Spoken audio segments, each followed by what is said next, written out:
You're watching the Scottish Football Zone with all the build-up and reactions.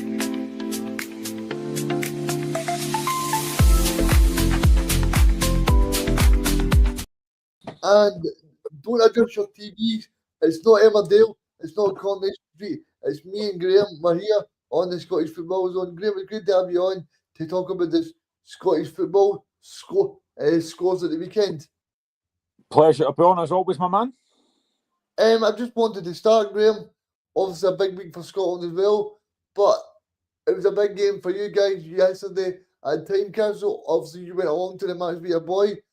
Talk to us about that match, Graham.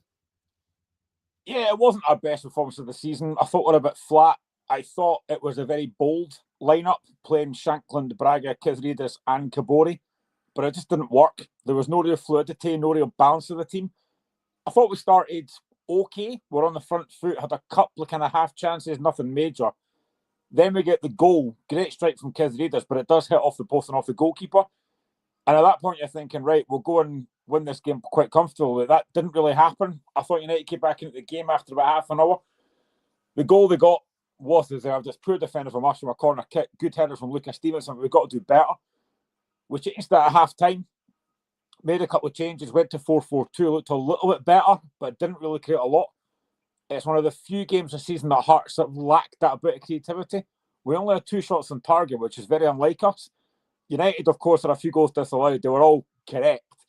But I just didn't think we had any real control of the game, any real fluency. I thought Benny was a massive miss. Benny's now out for 6 to 8 weeks with a hamstring injury. And I thought it showed. I thought Cameron Devlin was immense yesterday. Yet again, his level's gone up this season. Magnuson alongside him didn't do enough defensively for me. It was just a poor performance, but we still are unbeaten. 12 games into the season, 7 points clear, still unbeaten going into the break. I'm all right with that. I'm quite comfortable so far. A lot of folk aren't, and I heard a lot of disgruntlement yesterday, which I just don't get. We're still unbeaten. I'm still happy with it. Yeah, Graham, I mean, I feel like it was pointed out by your manager yesterday. He said if you offered them 30 points after 10 matches, people would have took that, Graham. Mate, I just snapped a hand off for it. 30 points out of 36 after 12 games. Only 3 draws, no defeats. I think, I don't want to rant about it, but I think our crowd have got a bit self-entitled. They're going into games now thinking we'll turn up and win. There was booing at the end of the game yesterday. A lot of folk will say it was about the referee. It wasn't. They booed the team off the park, which I just don't get. We are unbeaten after 12 games. We've played, in all competition, we've played 17 games. We've only lost 1 on penalties to St Mirren. I just think it's a self-entitlement that we think we should turn up and win every game. I thought the crowd was very quiet yesterday. It's like folk are turning up now thinking, right, Hearts, entertain us. Doesn't work like that. Lawrence Shanklin spoke about this last week, about the crowd and it's been too quiet, and he was right. I thought it was really, really poor yesterday, and a lot of fans were raging after the game yesterday, which I don't get. Like last season, Hearts were terrible. We finished bottom 6. We were absolutely shocking. This season is completely turned, and fans still ain't happy. I just think there's a lot of self-entitlement there just now. You need to enjoy this while it lasts, which I certainly am. Yeah, I can see Paul has put his point in the chat there. Paul, don't you worry, we'll get on to Aberdeen in a minute. Good, Graham, but I just wanted to talk to you about obviously, I think the last 2 matches in terms of the St Mirren game and the Dundee United game. I mean, obviously you beat Dundee last weekend, Graham, but are you starting to get a little bit, I don't know, a little bit worried in case this kind of seeps into the club, or are you taking it game by game, Graham? I'm not worried at all, mate. I'm genuinely not. I'm very relaxed. I'm just enjoying the ride. I know this might not last. Like, start of the season, my expectation was, after finishing 7th last season, get back to 3rd place. My expectation level was nowhere near what it is right now. To be sitting top, 7 points clear, 12 games unbeaten, I'm just enjoying this. It might not last. I've said previously, and I'll keep saying it, I don't think Hearts win the league. I think Celtic probably will end up winning the league. But I'm just enjoying it for what it is. Going to Paisley is not easy. I know that Hibs found it quite easy at the weekend, but it's a difficult place to go. And United are a really good side as well. They've got a lot of threat up front. So I think drawing against St Mirren and drawing against United is not a disaster for me. We know we're going to get beat at some point. It's how we react to our defeat. And we've not had to suffer a lot of that this season. So I am very, very relaxed and comfortable with how we're doing so far this season, because it's beyond mine and a lot of other Hearts fans' expectations. What about next match? Obviously, you go up to Aberdeen. I don't think it's been a great place for you over the past decade, Graham, but you're pretty happy thinking you could get the 3 points there. Yeah, I mean, we've not won there since 2016. We should have won there last season. George Grant missed a penalty at the last minute. Yeah, it was saved, but it was a poor penalty for me. If he scores that, we win the game. We have been unlucky a few times there, but it's going to be hard. You know, Aberdeen have been very inconsistent this season. You don't know what team's going to turn up. But I think this is a good chance for us to go up there and get 3 points. And I think, for me, we need to go back to basics. Go back to what's been working for us recently is the 4-4-2. Kisridas out wide, Shanklin and Braga up top. I'd probably put Devlin and McEntee in midfield because Benny's out, obviously. I think the only issue that I think we've got is the right-back area. McEntee's played there recently. He's been decent. I thought he was quite poor first half yesterday. We've got a right-back in Bocgrevik that's been fit for the last 2 weeks and hasn't played. So I do think we need to get the right-back area sorted. But I think just go back to basics. 4-4-2 and just go back to what's been working recently. Yeah, Graham, I was just going to ask you in terms of the squad so far this season. I mean, you must be so happy with the squad this season. They've done so great so far. Yeah, I think not just the new players, but the other players that were there last season have stepped up. Cammy Devlin, for me, has been outstanding this season. His level's gone up. Benny, until he got injured, was great. I think Craig Halkett, again, I keep talking about Halkett. When he's fit, he's our best centre-back. I thought he was great yesterday, but he's suspended for Aberdeen. Stuart Finley's come in and been fantastic. You know, obviously, you're looking at Braga and Kisridas. What a season they've had. Kisridas got 6 goals. Braga's got 9. You've got Lawrence Shanklin that's back in the goals again. You know, last season, Lawrence Shanklin only got 9 all season. He's got 10 already this season. He's been really good. So the signings have been fantastic.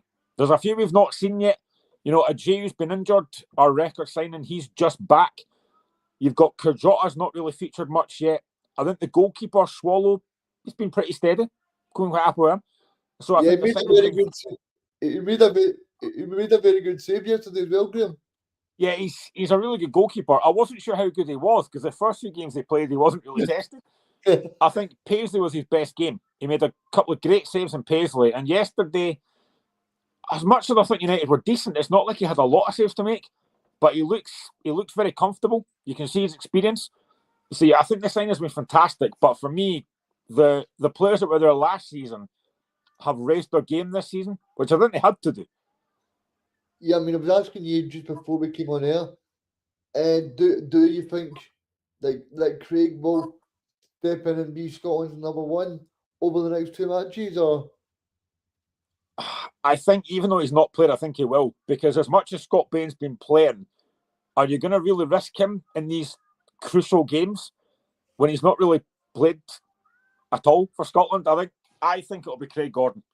I don't really see Liam Kelly going in. I might be wrong, but I just have a feeling that Steve Clarke probably will go for experience and play Craig Gordon, which is mental given the fact he's not played for Hearts this season. But that's just the way I'm looking at it. I think he'll go for more experience. Yeah, well, Graham, you look at people like Grant Hanley, who never played for Norwich or never played for Hibs, and he still plays.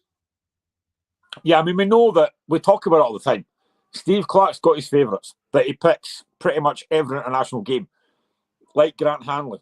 You know, I think you've got other players that aren't quite performing to the level they should be. Like John Souttar seems to play well for Scotland, but not for Rangers, which is weird. I know he's called up Connor Barron and Andy Irvine. I said to you before we came on, Andy Irvine's career is mental because I never thought he was that great a player at Hearts. His career is just really strange. Connor Barron's not going to play. Now, I do think Billy Gilmore being injured for the first game is disappointing because I really like Billy Gilmore. It'll probably be Kenny McLean and another in that midfield, but I just think the goalkeeping situation is difficult. And obviously as well, you look at the forward options we've got. Now, Lawrence Shanklin's been really good this season. He's got 10 goals. But I still think he's going to start either Lyndon Dykes or Che Adams. He won't start Shanklin. I think he'll start Che Adams, but I think he should personally play Dykes or Shanklin game, because Dykes at least scored against Greece in that last match. And obviously Shanklin has scored a lot of goals quite a lot of the time. So if it was me, I would pick Dykes or Shanklin, but I think Steve Clark will go with Che Adams because he likes him. Yeah, so do I. I mean, I know that Shanklin does a lot of running. Not Shanklin. Adams does a lot of running off the ball, but I never really think he's a goal threat. The only goals he's scoring are against teams that are very, very poor. I mean, you just look at some of the teams he scored against. That hat-trick he got ages ago against our absolutely useless team. So I would like to see Shanklin start, obviously, but I know he's not gonna. If Dyke starts, fine, but I do think it probably will be Che Adams. I mean, I think Paul makes a good point here. Surely Steve Clark should be calling up people like Josh Mulligan at Hibs instead of Conor Barron and Andy Irvine, to be honest with you, Graham, because I think Josh Mulligan's been great. Yeah, I don't disagree. I mean, Conor Barron's been all right at Rangers this season. But again, is he Scotland level? I'm not sure. I just said it there. I think Andy Irvine's career has been really strange. He's not going to play for Scotland, let's be honest. There are probably better players that could have got called up, but we know Steve Clark is loyal to certain players. And obviously he does it because he got us to 2 Euros. This is a chance to qualify for our first World Cup since 1998. I always think you've got to pick players that are on form, but he doesn't tend to do that, though. He goes to players that he trusts. Yeah, Graham.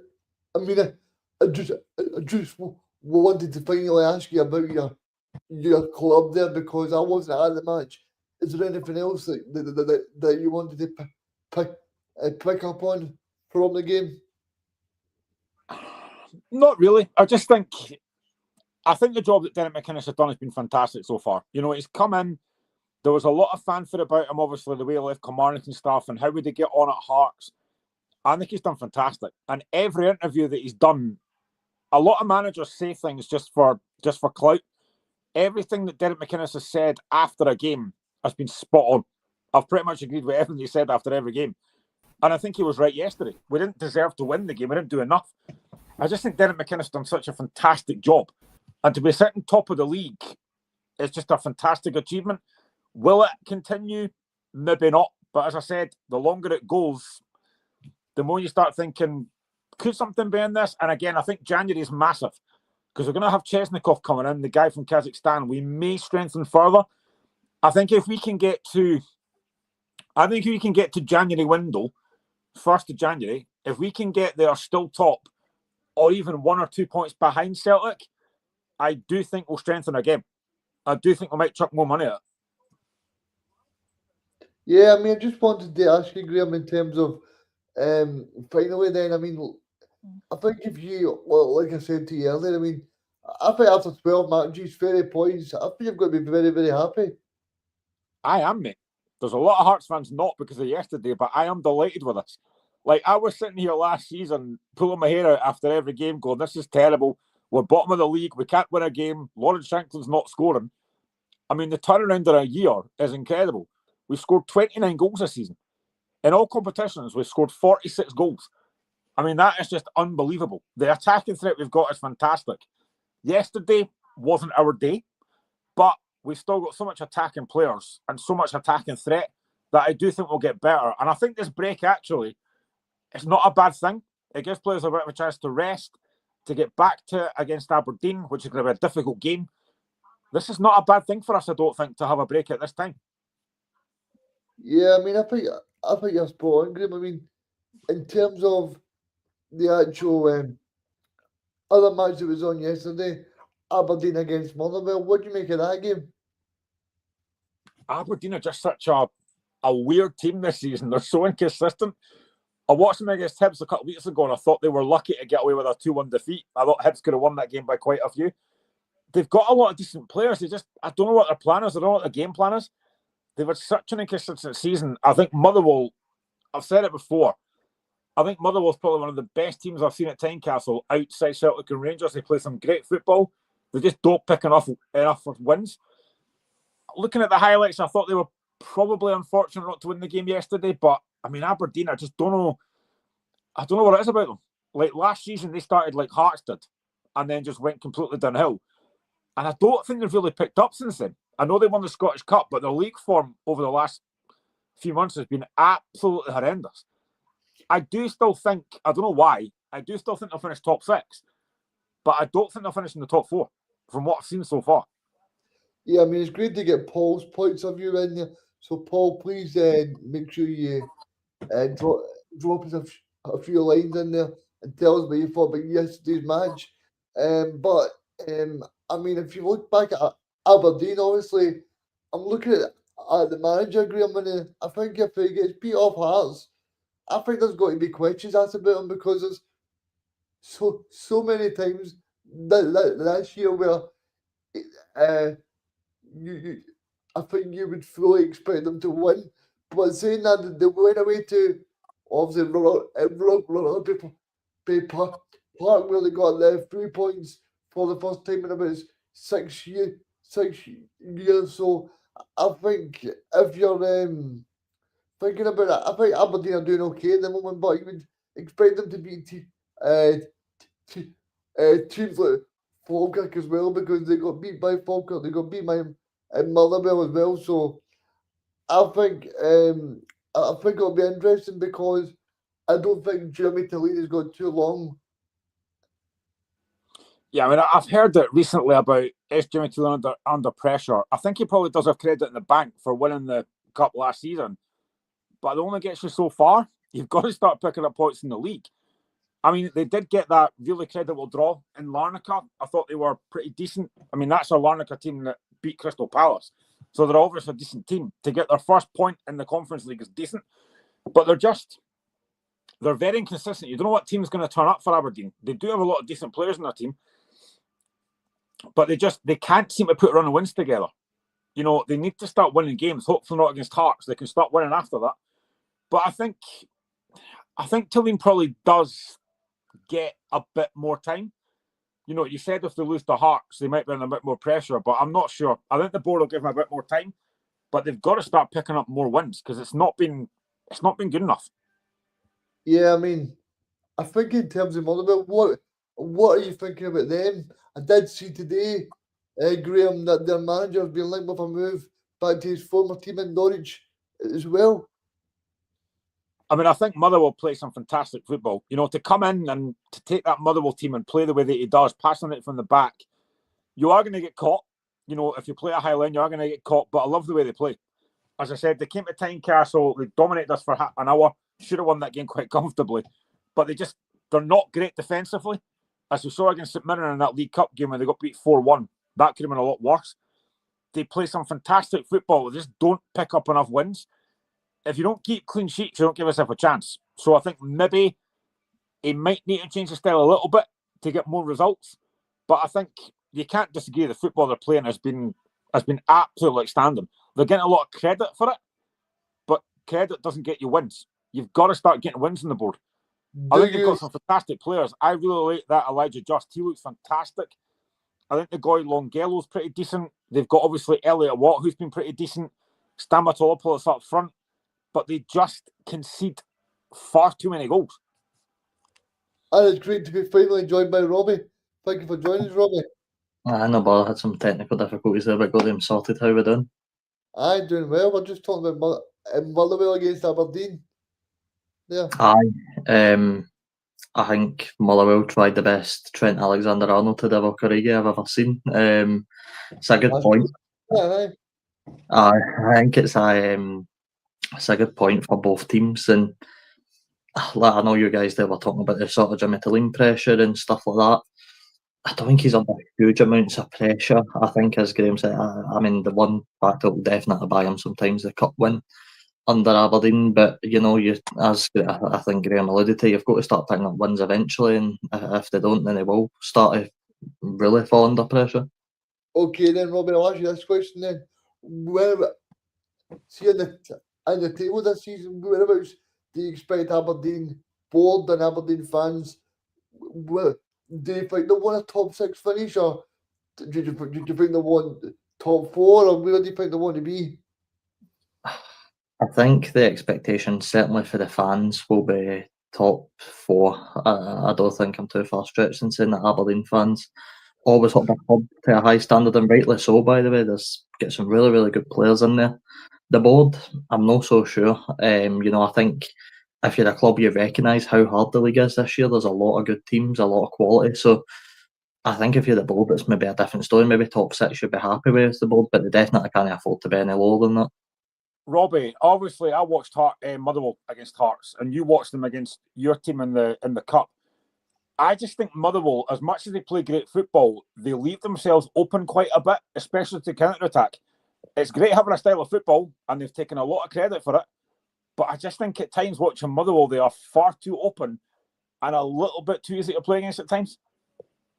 100%, and I'll tell you something now, nice style doesn't get you anywhere in Scottish football. We know this. You need to be able to beat teams, and it's something where we're really struggling to pick up a consistency then right now. And I think you're right, Graham. That you can play all the nice style of football you want, but I think both games sort of show prime example of, if you're tough to beat, if you take your chances, you can overcome nice football any day of the week. And I just worry for Motherwell that if they don't start taking their chances and they don't start getting wins, where are they going to end up? Because it is so easy to fall into a bad habit, conceding goals. Robbie, what do you make of the Sky, and obviously Sky Bet and people like that are now talking about the Motherwell manager possibly going back to his old club to manage them?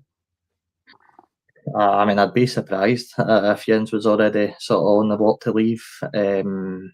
I will need to see how that one obviously goes, but I think he'll be fully focused on Motherwell. Look, it's been a good tenure so far. I don't think it's been bad. I don't think it's been excellent. I think he's just done all right, but they're shitting an awful lot amount of goals for a team that plays nice football. As Graham said there, you can play nice football, but the amount of goals Motherwell seem to be losing in games is really, really bad.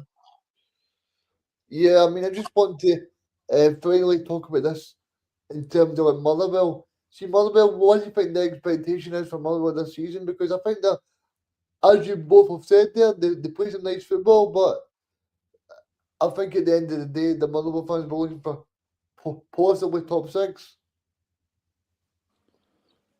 I think if they can stop shipping goals, then they've got a chance of top 6. But if they keep losing the goals, they're losing. That was 4 goals to Motherwell. Sorry, to St Mirren. They lost 3 against Hearts. They've lost a goal yesterday. You need to, as much as it's great playing attractive attacking football, you need to keep clean sheets in this league. If you don't, you're going to struggle. I think if Motherwell can shut the door at the other end, then they've got a chance. But if they keep leaking goals, then I don't think they're going to get top 6. They've only kept 4 clean sheets out of 14 games this season, for what I'm reading there. That's no great. You can play all the good football you want, but you've got to be able to stop the goals as well. And I don't think the Motherwell team, but I think their attack's absolutely fantastic. I think they've got some great players in there, but the defence isn't, exactly outstanding. There's no really a standout player I look at in that defence and think he's the guy that's going to, help them massively. It's a very average defence, in my opinion. Yeah. So, Robbie, obviously, thinking about Saturday night, and you're thinking, I'm going to go along and watch your club St Mirren. Talk to us about that match, because I was only seeing the highlights, because I didn't manage to see the match, but I think there seemed to be a lot of controversy in terms of VAR. Aye, there always seems to be controversy with us right now in VAR. I certainly wasn't expecting to watch that, Reagan, after getting into the final, obviously, like the week before. I was really, really confident actually heading along. I predicted we'd beat Hibs, so that was great. That came back to bite me, but look, I don't know, Graham, I don't know if you managed to watch the game.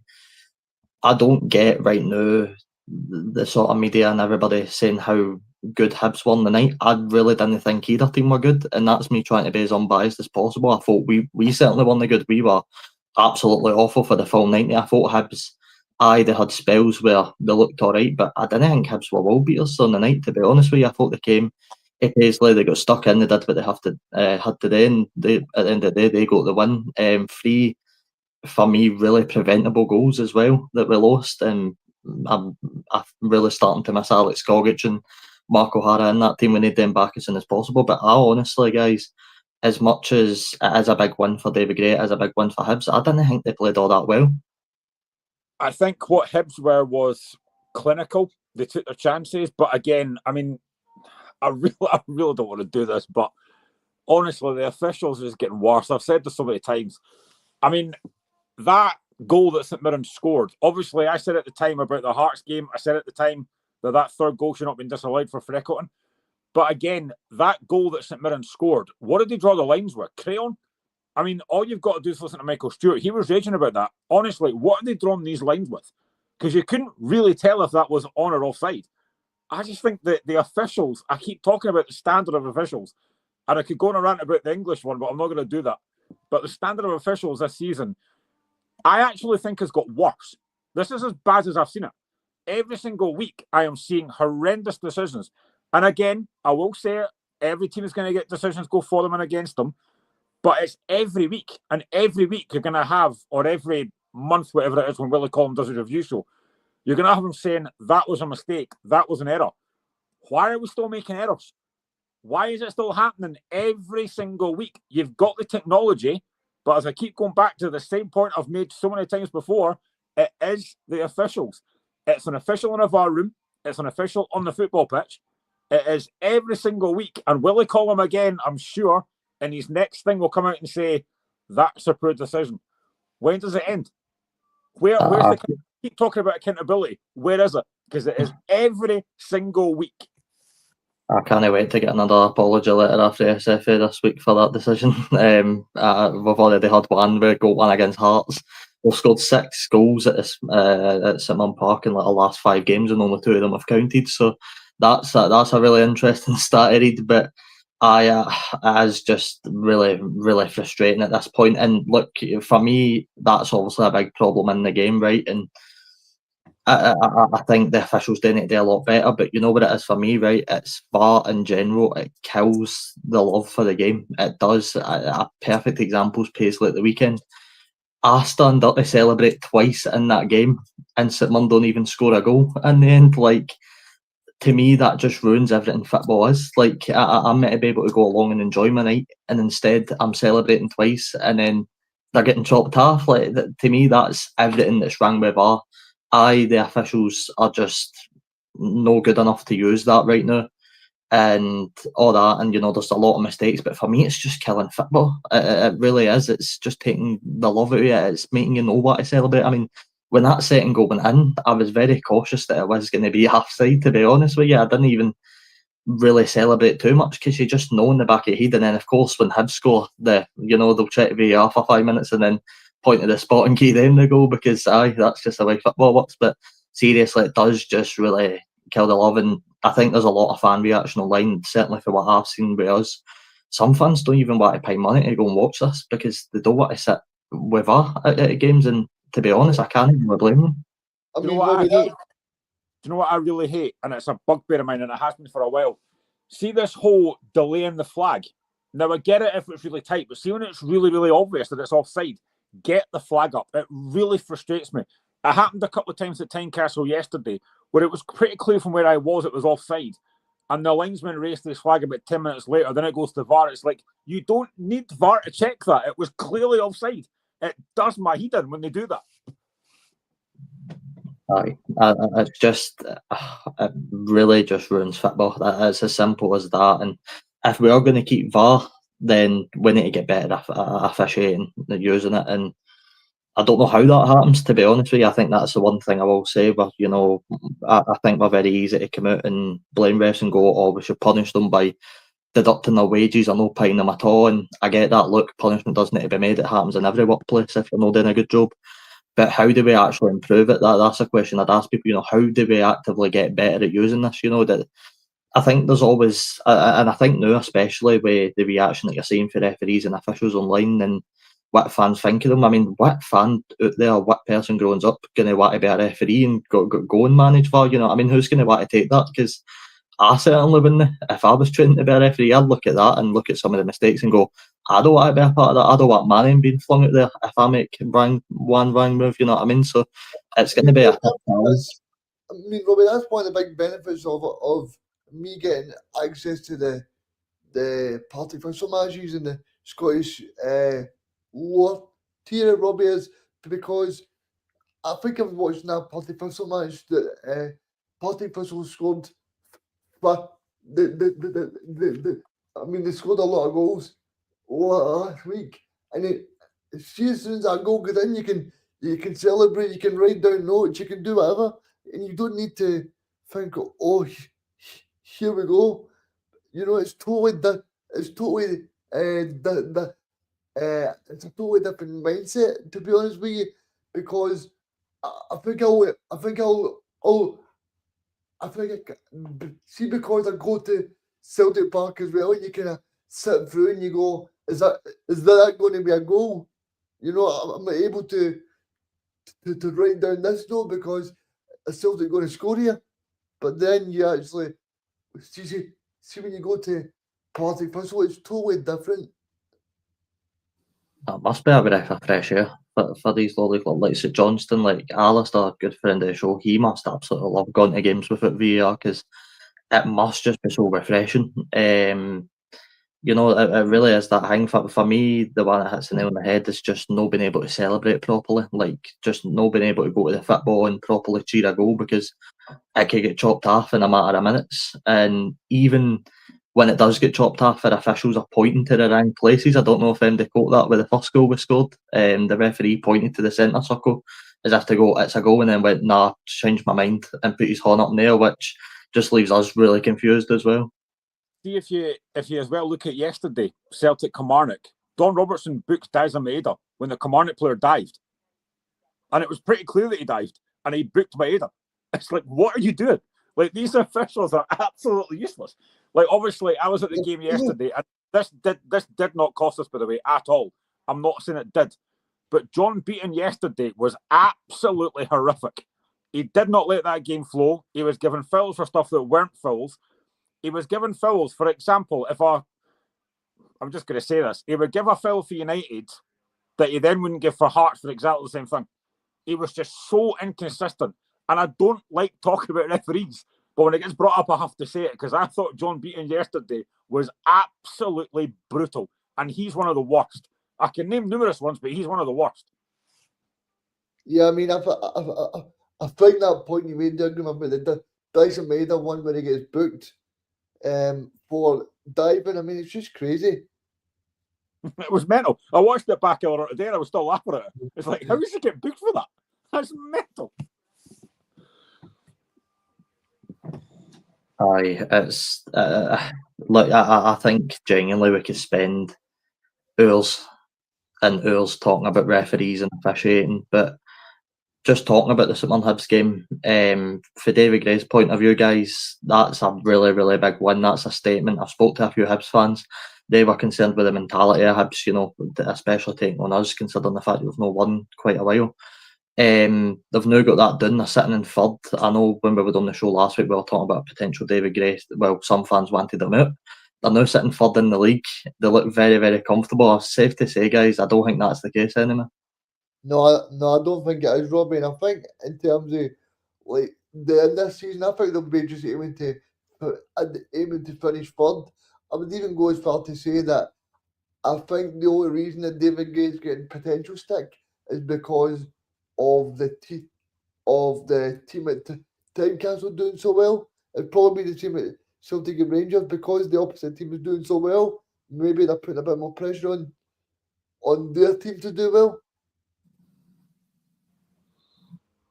Maybe. I mean, Graham, what do you think? I suppose you're the same. I mean, but I suppose I get that point. You know, Hearts are doing so well. Of course, the expectation rises with Hibs, but sitting third in the league at this point isn't necessarily a bad thing. No, of course it's not. I mean, I found it crazy when I heard a lot of Hibs fans last week saying David Gray has to go. And I think Reagan's hit the nail on the head. If Hearts weren't top of the league and doing as well as we are, that wouldn't even be a conversation. It's because of how well Hearts are doing. And I'm loving it. I'm not going to lie. I'm enjoying it. But I think, given the job that David Gray given the job that David Gray did last season, when they were sitting bottom and second bottom, to then get third, get European football, only get knocked out marginally by Midtjylland, he's done a great job.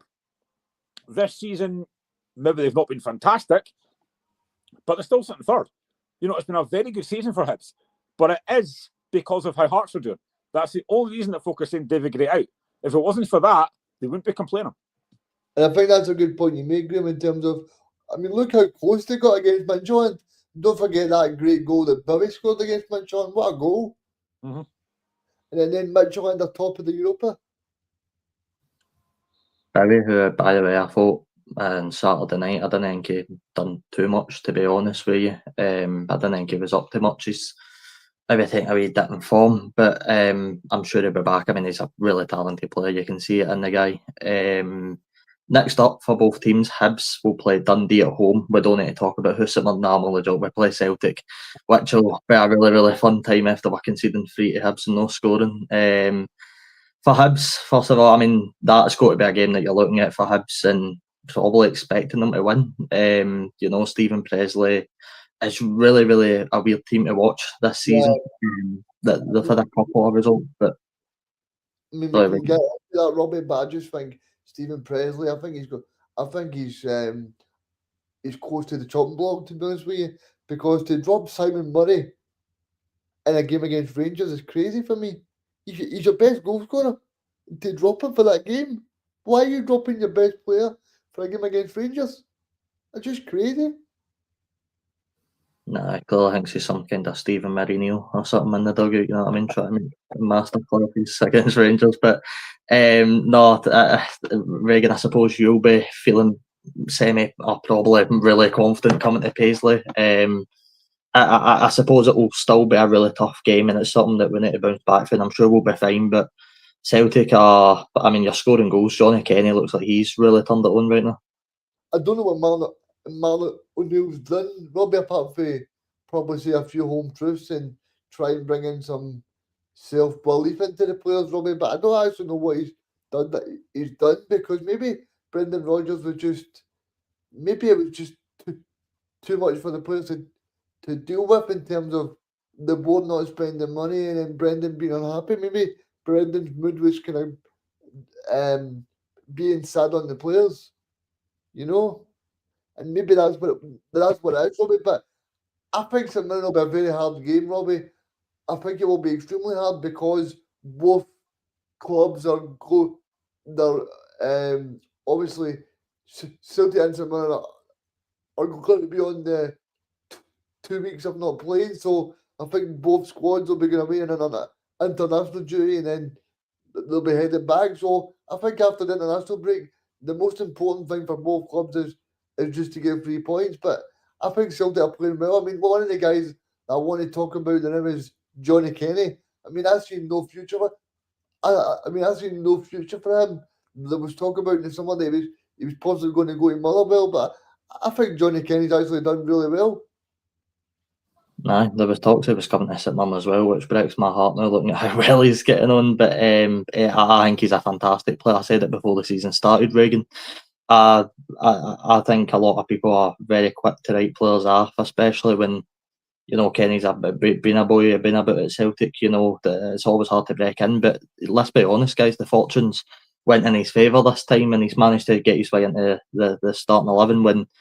Ideally, if everything goes right at Celtic and the transfer window goes right, he's probably not even getting near it. So I think it's brought a bit of a blessing for him that he's got that chance. He's now took it, and the guy looks really, really good. He's got a call up to the Ireland squad as well, which will be an amazing achievement for him, and he'll be hoping he can kick on and keep scoring. Yeah, Robbie, and obviously I was at the match yesterday.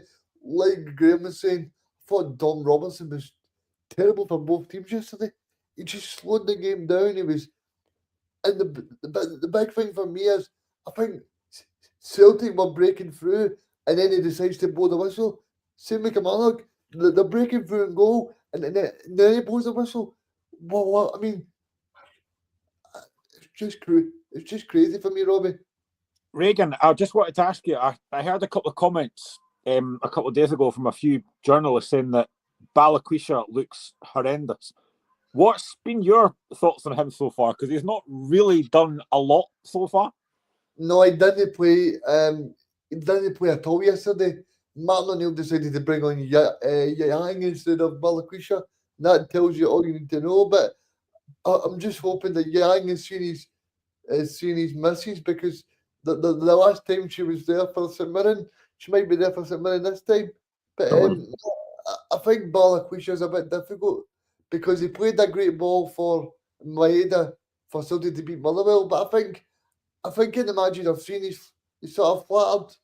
I don't think he's done very well, and I think it just shows you as well that the fact that Celtic have got the wide options. They've not really got that too many options. I'd probably say the best winger right now is Maeda and James Forrest, but I think Balikwisha's sort of. I'm not too sure on him yet, Graham. It's funny you mentioned talking about players playing good balls. I mean, Arne Engels' ball was absolutely sensational. Yeah, it was a great ball, Robbie. I was clapping away at Celtic Park. It was a great ball he played.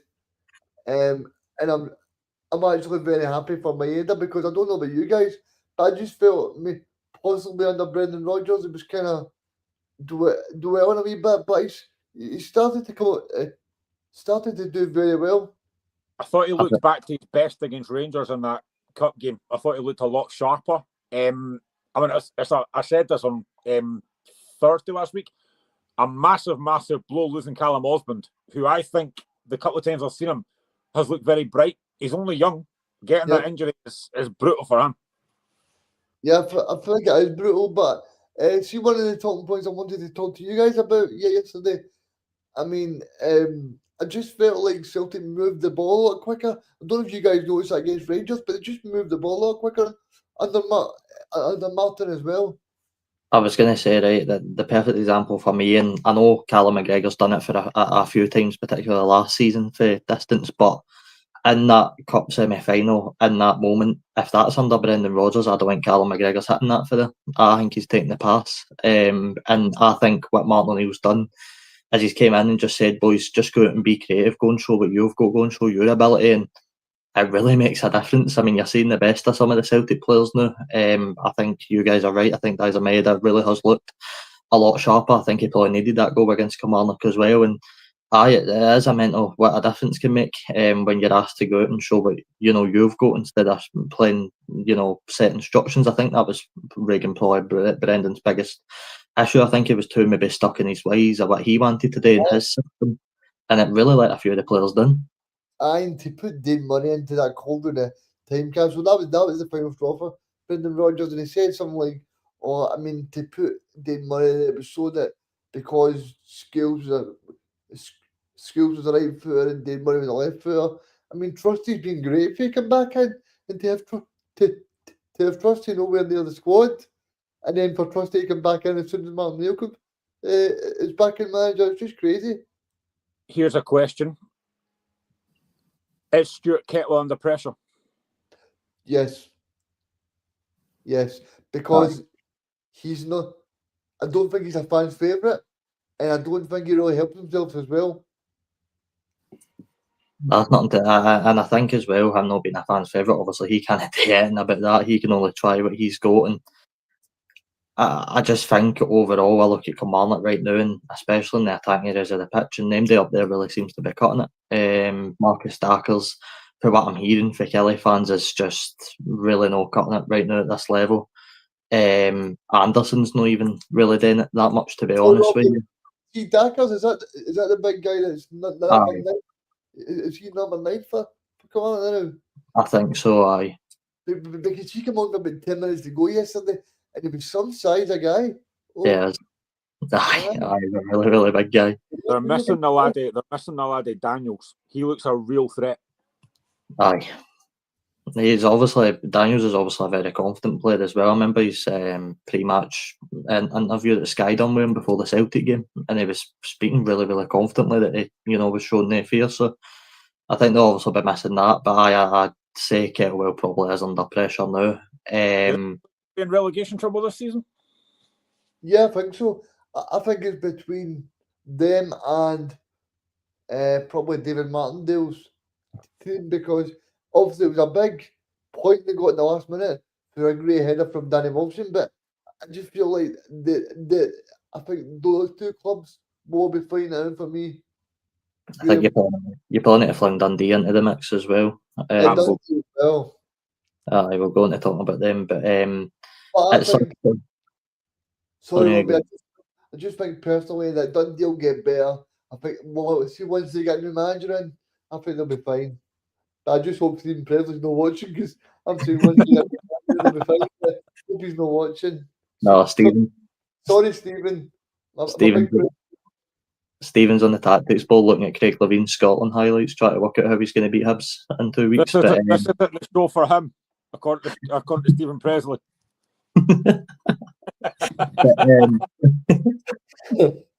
It's obviously in the title. I don't know if you guys have touched on it yet, but I'm interested to hear your thoughts on who might potentially be the next Celtic manager, who might be there, long term.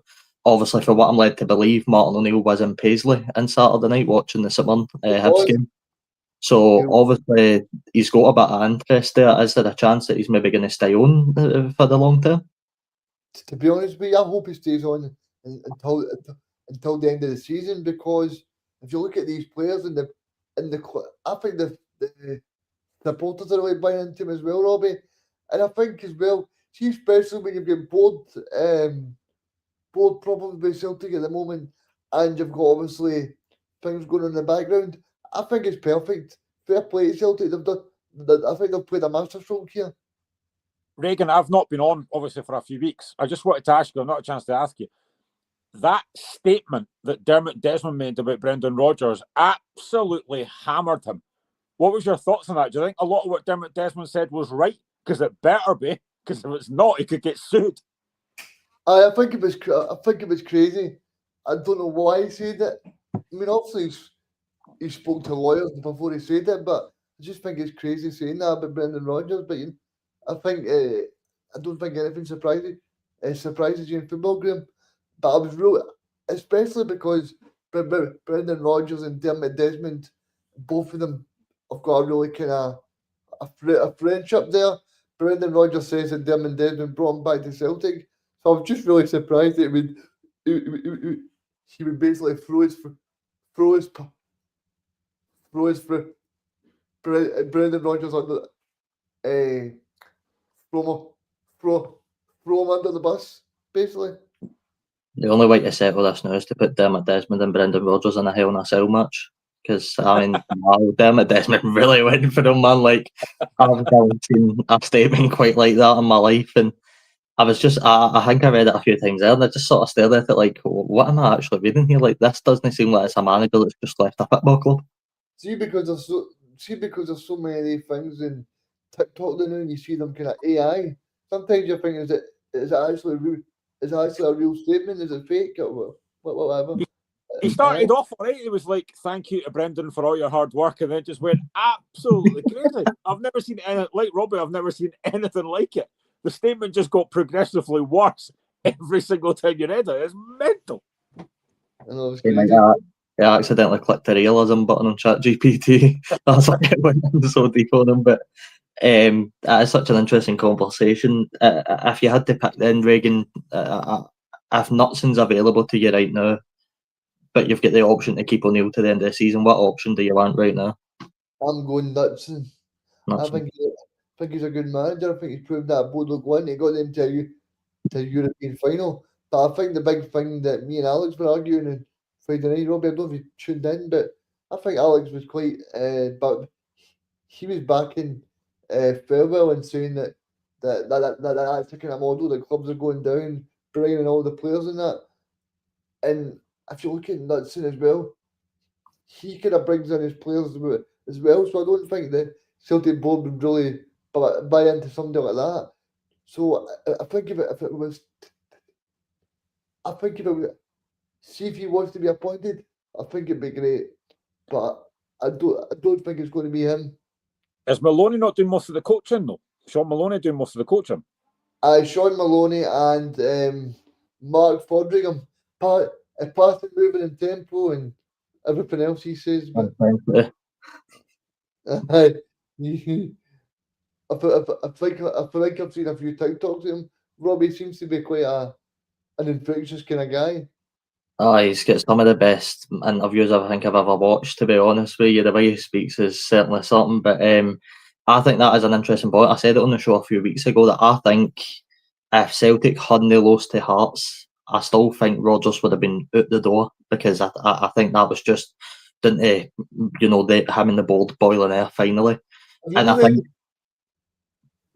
read the thing on the Daily Mail when it says that basically that from Stephen McGill, Stephen, one of the journalists, he basically says that Brendan Rodgers actually scheduled the meeting by himself to speak it through with the board. So basically, what that says to me is that he wanted to sit down with the board and talk.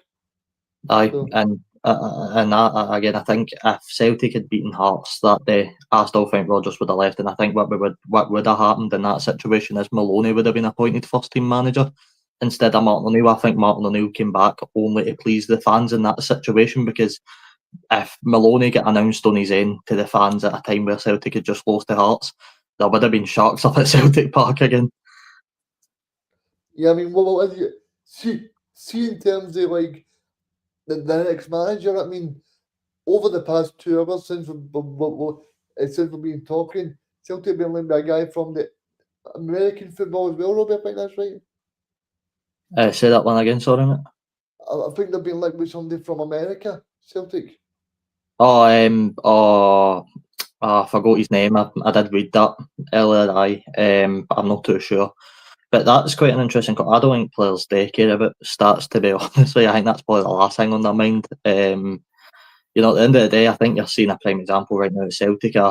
Martin O'Neill and Sean Maloney and any of the other coaches have told their players, go out and express what you can do, and that's really, really working right now. And I think you can probably look at the other side of Glasgow and say the same. Rangers with Danny Rowe, he's probably went in there and told them, look, go and show me what you can do, go and show me what you've got, instead of playing this Russell Martin, try to play it around the back, try to build up fast, slow, and try and play it for the back, and go and show me what you can do. And both teams are doing it very well right now.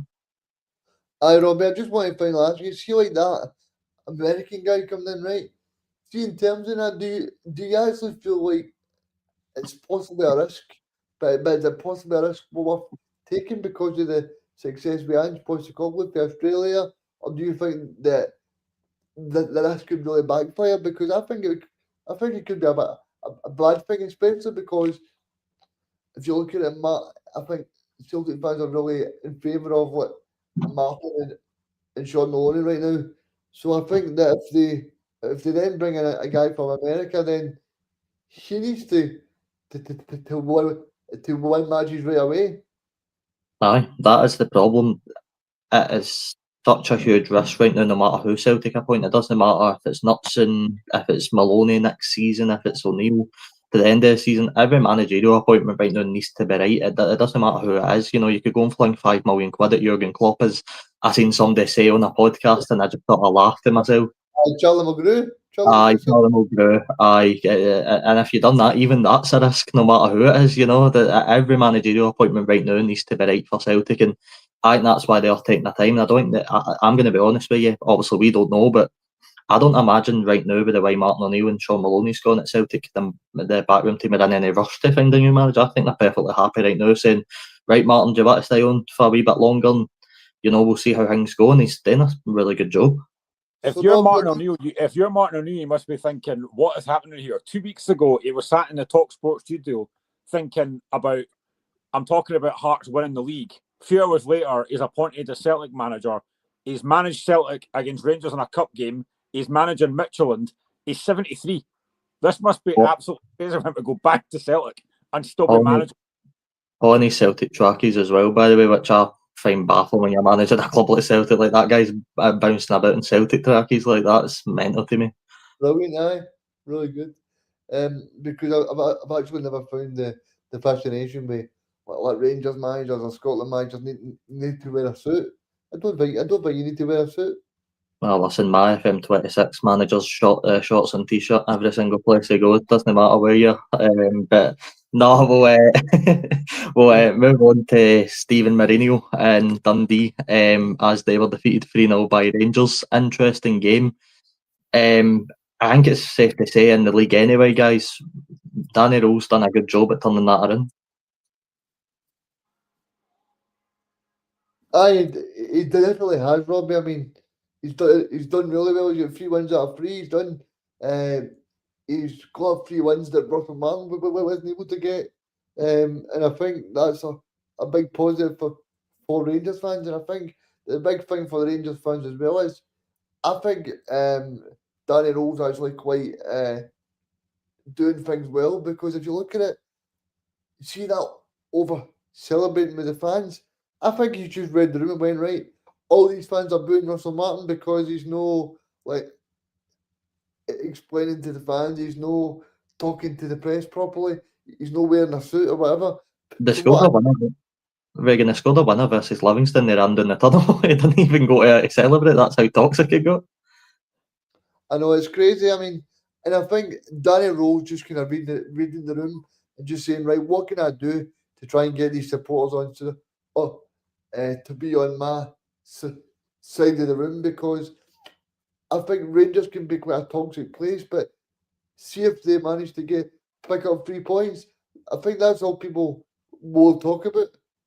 I don't think they're really bothered about the fact that, okay, well, it's this kind of great brand of football. I think the pundits on Sky made a good point, as well as that. See, Danny Rowe, he's not actually got a big style of a player the likes of Russell Martin has. Do you know what I mean? He's quite adaptable.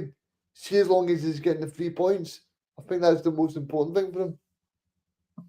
I think people really, really overcomplicate football. You know, if you ask players to go and express what they've got in the locker, and Graham, a perfect example of that, the game on Sunday, Mikey Moore. You know, you go and ask that boy to go and show what he's got in his locker, and that's a guy that's been under really, really big pressure for Rangers fans. A lot of people saying he's not cut out for this level, but you go and ask that boy to go and show what you can do, and suddenly it looks like a really, really good player.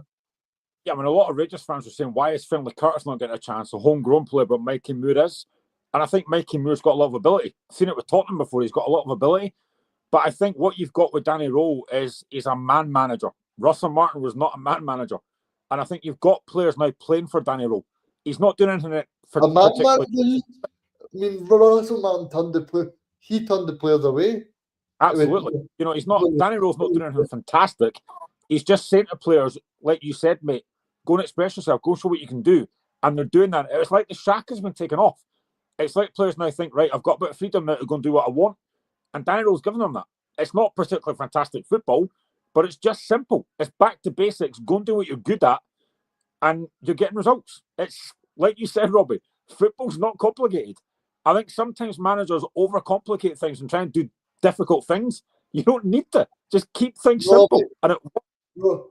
I just want to ask Robbie a question, right? Because see, over the past few weeks when Danny Rowe was appointed, people kept talking about, Danny Rowe needs a Scottish person in there. He's not got a Scottish person in there, and he's won 3 games in a row. Do you think sometimes they can sort of I think they can overstate things, because see, at the end of the day, I think he's actually winning matches, and I don't think people go, oh, I think he's a Rangers man or a Celtic man or whatever. I think it's just so important that he's got people in there that he can trust. I think for Danny Rowe, you know, as Graham said, it's not complicated. You need to just watch a few matches in this league to understand how to break teams down.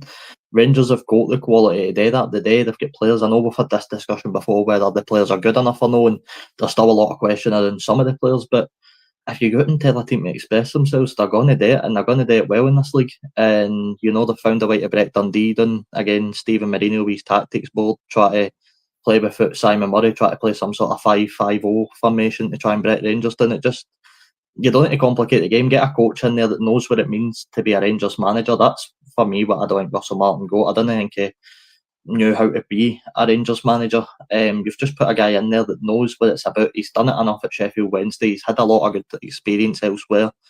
He's come up here and he goes, you know, I've got that group of players. I'm going to try and get the best out of them. I'm going to try and I'm going to try and make sure they get the best out of themselves instead of I'm going to come up here and try and play slow passing football at the back. Like, again, it's not complicated. Just let the players go out and express themselves and you get results.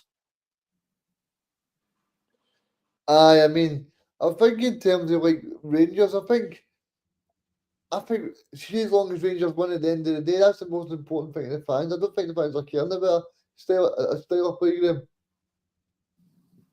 No, absolutely not. All Rangers fans, all any football fan wants is to see his team winning games. That's all we want. It doesn't matter how you do it. Yes, it's nice to play good football, but all you want to do is win games. And I'm going to keep repeating myself on what I said previously. And any Dundee fans watching, you can disagree with me if you want.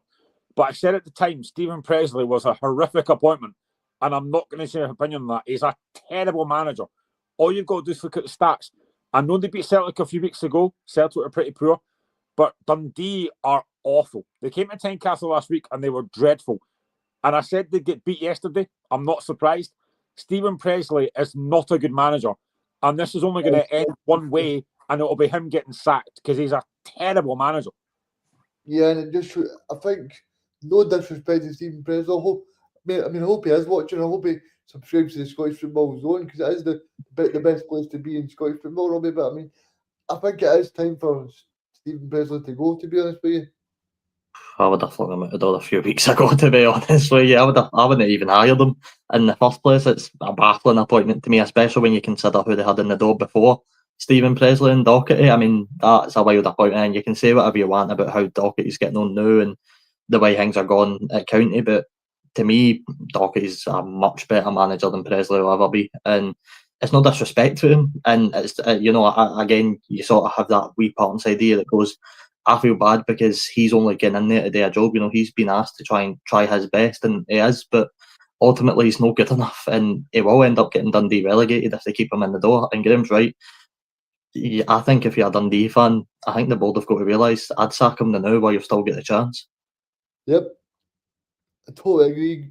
But I just want to go on to you guys about Simon Murray as well, because I don't understand why you would sacrifice your best player, and obviously a Dundee supporter as well, who obviously wants to do well for Dundee, and you're not playing him. I mean, look, I don't know. It's baffling to me how you can drop a guy so talented. I think Simon Murray's got a lot of quality in him. I think he's a really, really good player. I think he can be a really big nuisance to any back line in the league, to be honest with you. And to drop him in a game where you probably need someone to go in there and take a chance. And it's the one thing I actually said to you guys, right? I can't remember if you were on the show, but it's when Stuart was on as well. And they no long recently just played us at Sutton Park. I said the one thing they're really missing is a player up top. They had nothing going forward. Every single ball they put into the box, named he was getting on the end of it. And I said, if you have Simon Murray in that team, at least he's going to get on the end of a few balls and try and cause a few disturbances. But against the Rangers, they just created absolutely nothing again. Last week, I hadn't noticed at the time. It was only when I watched it back, the highlights against Hearts last week. He was absolutely furious when he came off the park last week, when he got taken off. And I don't know if that's something to do with the fact he didn't start yesterday, because he was raging. And I think Robbie used the word there, nuisance. He is. He's an absolute pest. He causes teams problems. If you're a Rangers defender, seeing Simon Murray's name not on that team sheet, you're thinking, perfect, this will be comfortable for us, because they don't really have that threat going forward. I think Stephen Presley completely got that wrong yesterday. They may not have won the game, but he got that completely wrong. You do not, at any circumstances, you do not bench your best player, the one player that's got an absolute threat, because that just makes it so comfortable. It made it so easy for Rangers yesterday. Honestly, he's just an awful manager. I can't believe this guy keeps getting jobs. He's awful. And I mean, Grim, you're talking about there that it's great news for Rangers, but it's terrible news for if you're a Dundee player, your best player sitting on the bench against Rangers. So going, to be honest, see if I'm a Dundee fan and I seen that team sheet coming in, I'd have just left the ground before the kickoff. What's the point? What are you expecting to get from that when your best player's not even playing? I'd have just left the ground. Graham, who would you rather, Stephen Presley or Craig Levein? Well, at least Craig would have been able to defend and just play 4-6-0. Just done that. I don't know what Stephen. Honestly, I've said this to a few Dundee fans. I don't know what Stephen Presley's game plan is. I don't know what his plan is. They are just a really, really poor side. They don't score goals. They concede goals. They're just a really poor side. They're a nothing side. Start of the season, I said, and I think a few fans said as well, I had Dundee get relegated. And I still go with that because I just think they're such a poor side. And I can understand why, like, people get a bit upset that, and they speak about jobs for the boys as well, because if you look at Presley's managerial record, I mean, what actually made him get the Dundee job? The only thing that I can think of. Yeah, Gordon that's Strachan got him job. yeah. I mean, Simple that's as that. yeah. I mean, yeah. Sorry, Graham. I mean, for me, that's the only reasonable reason why he is there, because you look at his managerial record. He was at Brentford last year.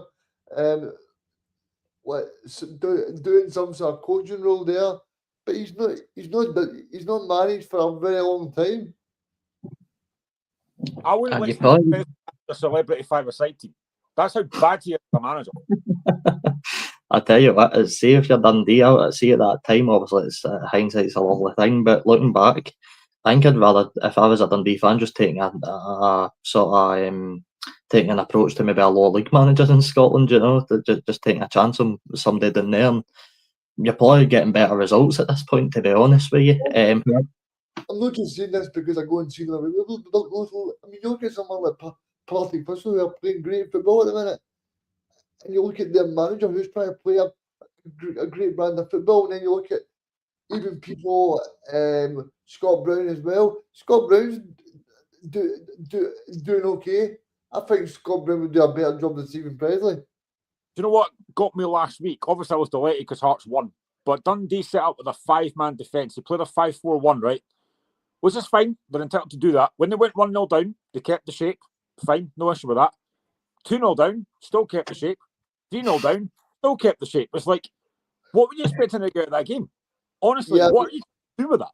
It was crazy. Yeah, I mean, for me, he just sounds like a very stubborn kind of guy, because from what you're saying there, Graham, Simon Murray went off the park very angry, and then Stephen Presley's just going to put that right. Well, he's not playing next week, you know. That's what it felt like. The press conferences for Presley really don't help him either. He's so bland in his press conferences. It sounds like he doesn't even know what he's talking about half the time, and I think that's the biggest problem for Dundee fans. They don't even know what they're getting at their own manager.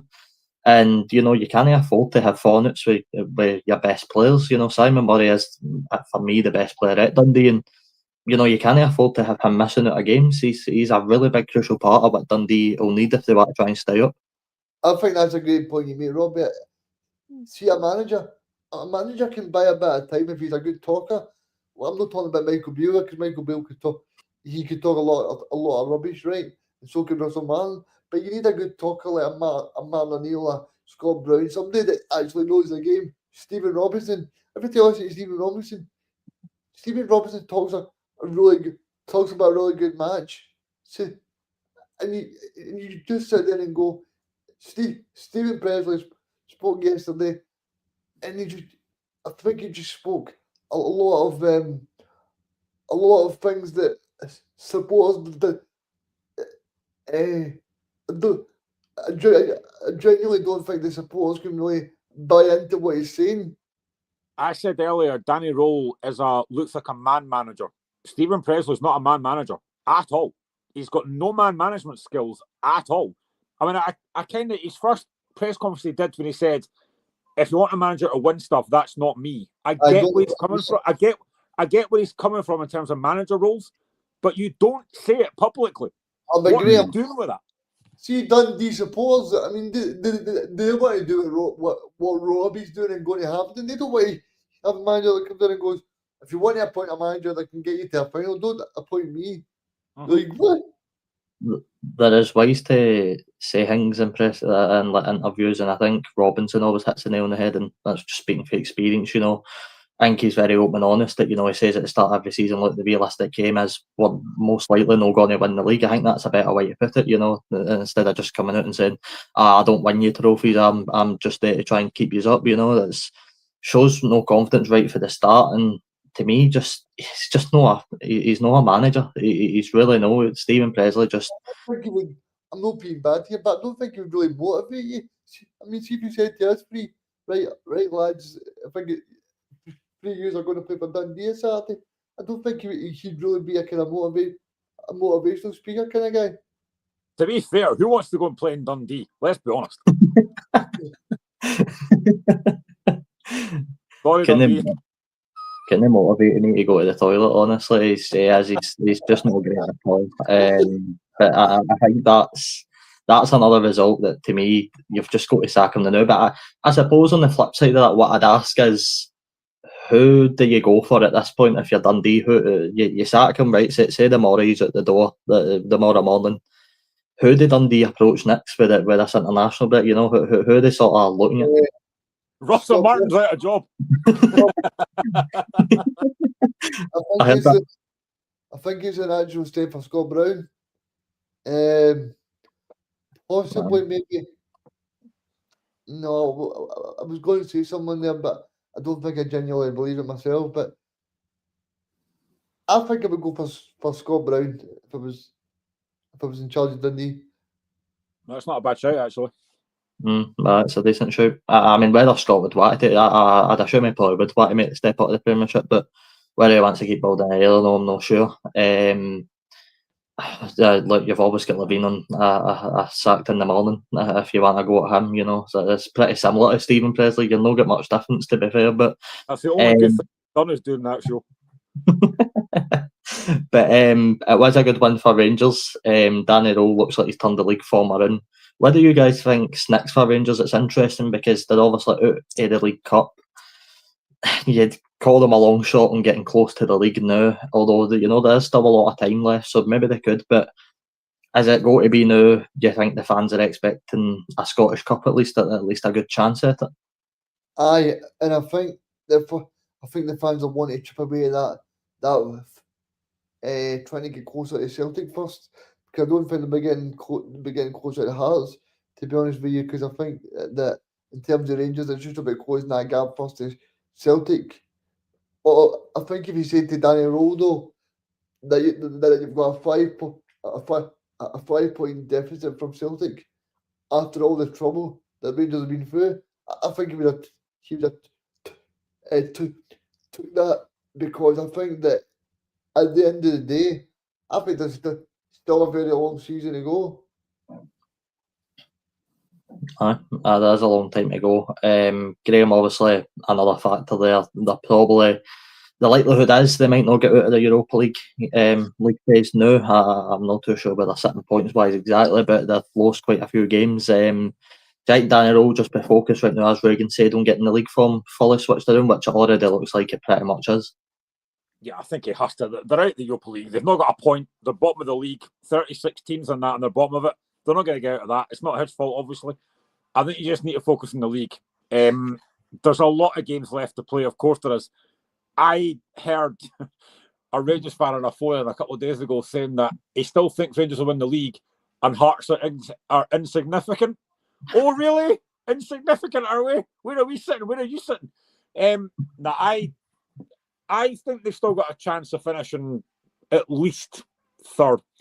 But I think they have to get the league form back on track. Forget about Europe, because that's definitely gone. They ain't getting out of that. But I think Danny Rowe's just got to... He needs a January window and a summer window. You can't turn this around in one window, because that squad is not good enough. You know, he's been given a guy like Chimiti who just looks absolutely awful. I don't know why that guy was signed for. He needs to turn that squad around, and he needs at least a couple of transfer windows to do it. But I think so far he's done a decent job. But he's just going to have to. He's going to have to get to January and try and bring in a few players. I mean, I think one of the biggest things for me is, I know he's not had a lot of games. I think Bojan Majowski has been miles off the play he was at Aberdeen. He's been nowhere near it at all. Yeah, a lot of the Rangers fans aren't really liking any of the striker options now, to be honest with you. And Chimiti is such a weird one, Reagan, because it already has reports looking like he's going to get a few loan offers in January. For what I've led to believe, Majowski's apparently getting looked at to get loaned out as well in January, which is interesting to me, right? Because we spoke on the show that what budget would the new manager have to come in and work with? If they lose Miovski and Chermiti on loan, which is two big chunks of money out of the sort of budget that they spent in the summer, where's the budget coming from to replace Data? I think that just shows you that in terms of Philwell as well, I think he needs to take a bit of the blame because I don't know why he brought Chermiti in. Obviously, Alex was telling us that Philwell has got a wee bit of a tie with Chermiti's agent, so maybe that's the sort of reason for it. But I think in terms of what Rangers are trying to do, I don't think Chermiti or Miovski are the kind of players that Rangers would need for them to win the title, because don't forget that I think Celtic and Hearts will strengthen in January, and Celtic have got Johnny Kenny and Ian Acho as well. But I still expect Celtic to bring in a first striker as well. Aye, obviously Callum Osman's at Celtic as well. Obviously, I think they both will need to strengthen in January, and I think it is quite interesting, Graham, because you're looking at Hearts and you're probably quite excited at January as well. It is already a very deep squad, I get that, but you're probably looking at January going, right, if we're still tapped by January, which at this point it is a real possibility that Hearts will be, you're going to look at that and go, right, we can maybe just start upgrading on a few positions, start building depth a wee bit more for the last sort of 6 months of the season, the sort of running, if you will. Yeah, I said that to Reagan earlier. I think we will get Chesnikov in. He'll be coming in January. I still think we need at least one more right back, because I'm not convinced by Butch Gremmick, because he just never seems to be fit. But I do think we've got a very good squad. I said to Reagan, it didn't really work yesterday. We played an attacking team and it just didn't work. We played 4 attackers, it didn't work. But I do think if we're still top in January, or even 1 or 2 points behind Celtic, I do think we will probably strengthen again. And it's exciting. We've got a very good squad. We've got a lot of players doing very well so far. I said this to my son at the game yesterday, and I've said it to him a couple of times, to be honest. I do not think that Claudio Braga and Kizridos will be here beyond the summer. They're far too good for Hearts. Like, far too good. I'll be gutted to lose Braga, because he's got the best football chant that I'll ever be in my life, and I cannot stop singing it. No, I'm not going to do it here. But I think we will. It's got football is what you hear. Nah, I'm not there. I've done it enough. But honestly, every time I hear Radio Gaga, I can't stop singing that song that's in my head. But I don't think they'll be here come the summer. But this is what Jamestown's about.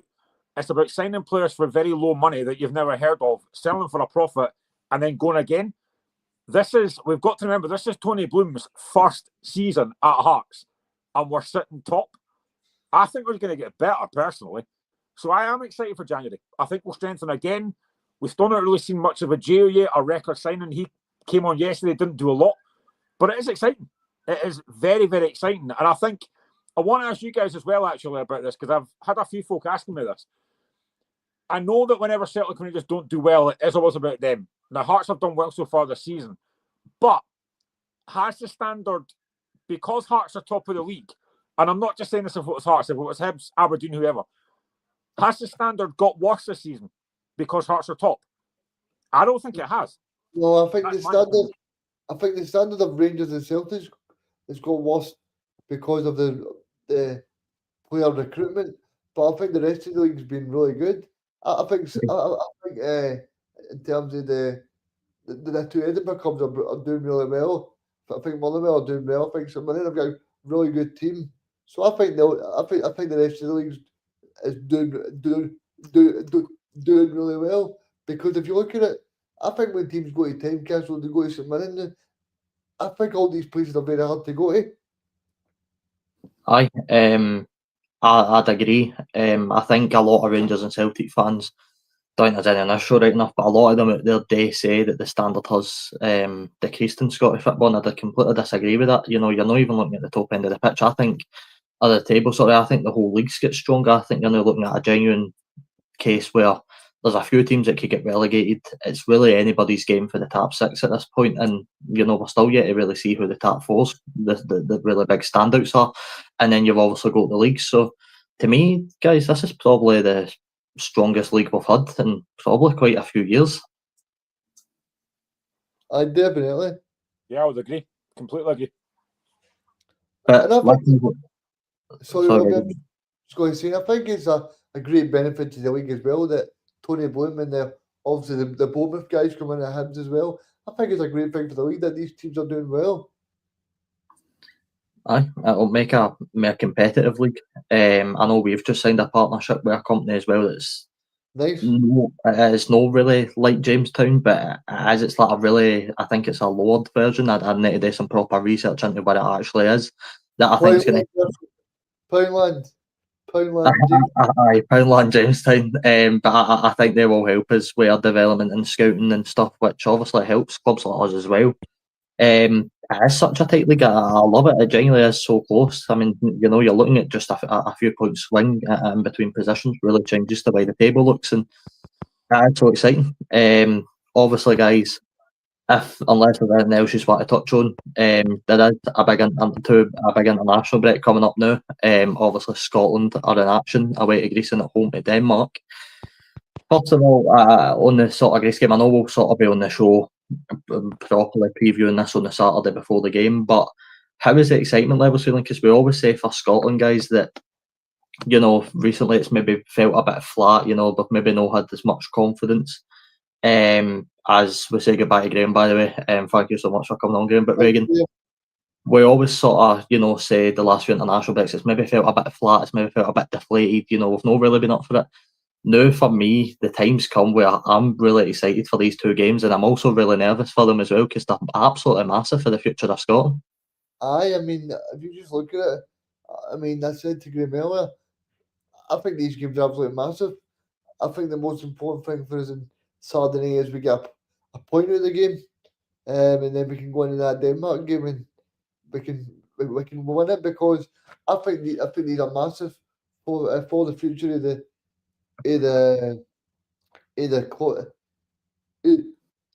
I think it's massive for the future of Scottish football as well because if you look at it, if we get to the actual trophy over America, it brings in a lot more money, it brings a lot more exposure.